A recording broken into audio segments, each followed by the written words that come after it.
Welcome once again to M5's English language learning program, Let's Speak English. I'm Gav Duncan and I'm here on your TV to help you learn English. Now, are you sitting comfortably? Yes? Good. And are you ready for today's lesson?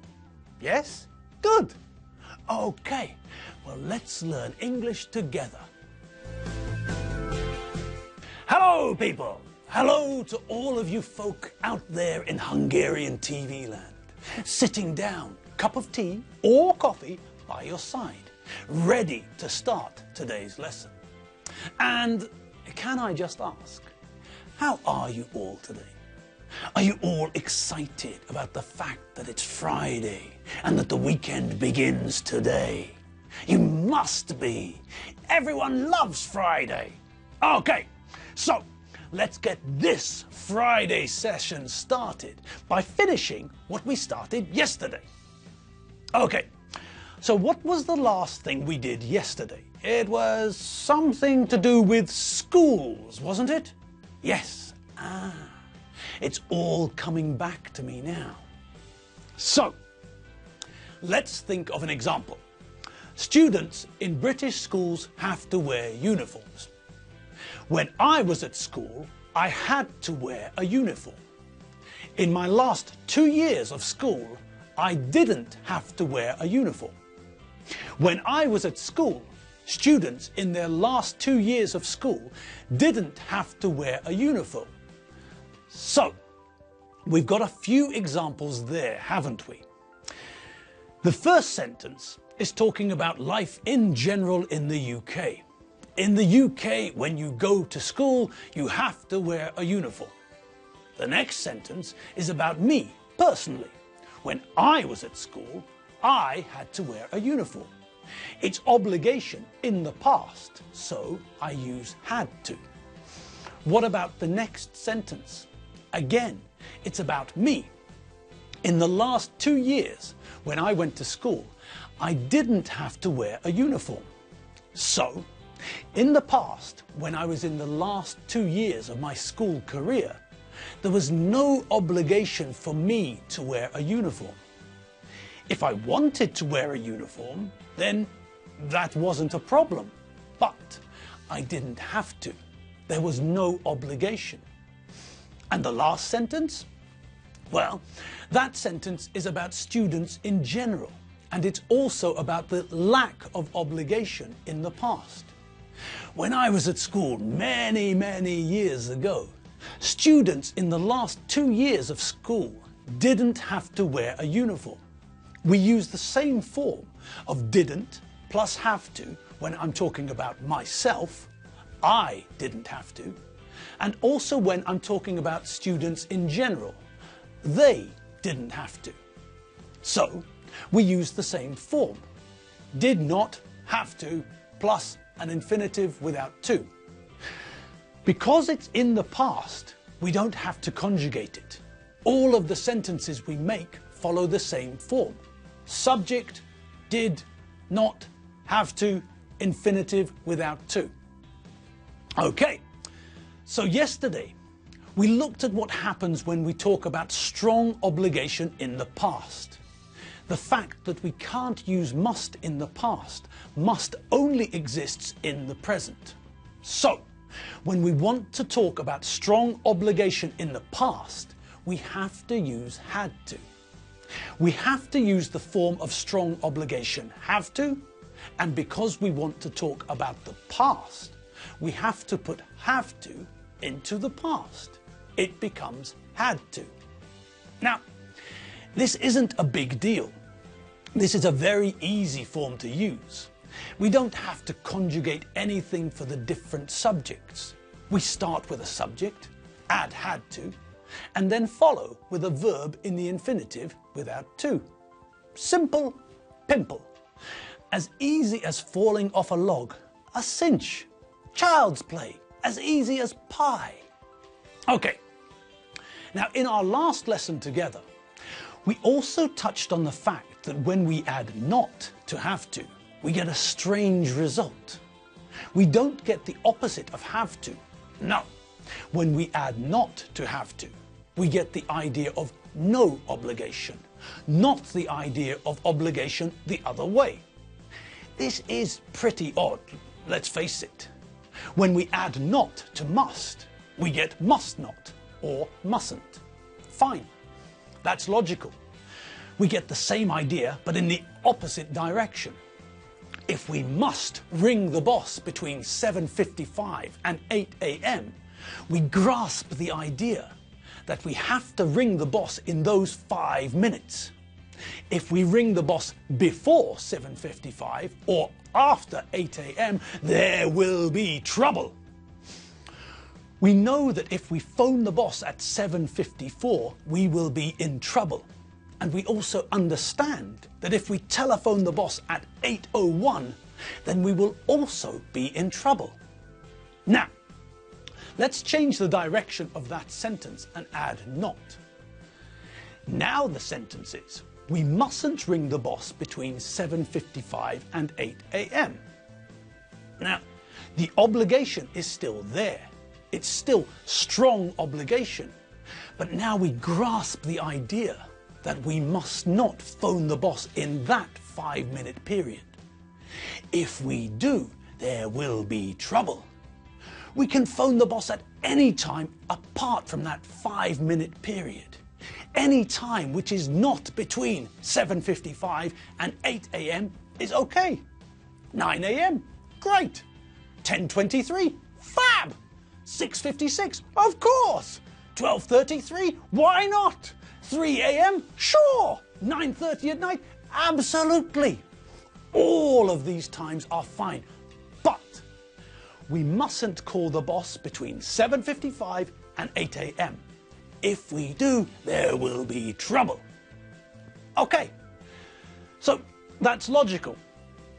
Take the idea of strong obligation, add not to make the negative version, and we get the opposite idea. Okay, but with have to, with the other form we use for strong obligation, then when we add not, we get a different result. When we add not to have to, we remove the obligation. When we add not to have to, then we end up with a lack of obligation. We don't have to means we can if we want, but there's no obligation. Okay, and so on we go. Now, last lesson, we looked at what happens when we want to use the idea of strong obligation in the past. Now, we all recall that we can't use must in the past. Must hasn't got a past form. Must only exists in the present. So, when we want to talk about strong obligation in the past, we have to use the past form of have to. This means that we have to conjugate have to and turn it into had to. Okay, this doesn't cause us any problems. We know that when we use have to in the past, when we use had to, we don't have to worry about changing anything with different subjects. I, you, he, she, it, we, you, they. It's all had to. Had to and a verb in the infinitive without to. Simple. Now today we're going to have a look at something which we haven't thought about yet. Okay, we're still thinking about have to. We know what we change when we make have to negative, don't we? Yes, that's right. We need an auxiliary verb, don't we?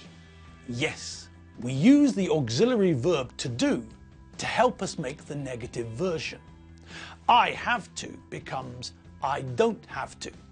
We need the auxiliary verb do, properly conjugated, to help us make the negative version of have to. And here's Mabel, our friendly amphibian, with a table for us all to inspect.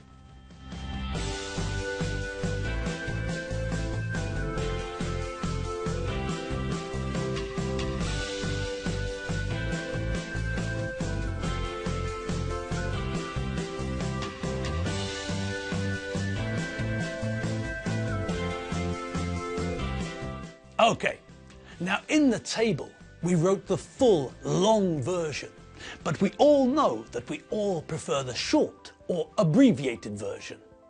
So usually, especially when we're talking, we'll say I don't, you don't, he, she, it doesn't, we don't, you don't, they don't. Okay, so we know that we need an auxiliary verb to make the negative. Great. Now what do you remember about the question form?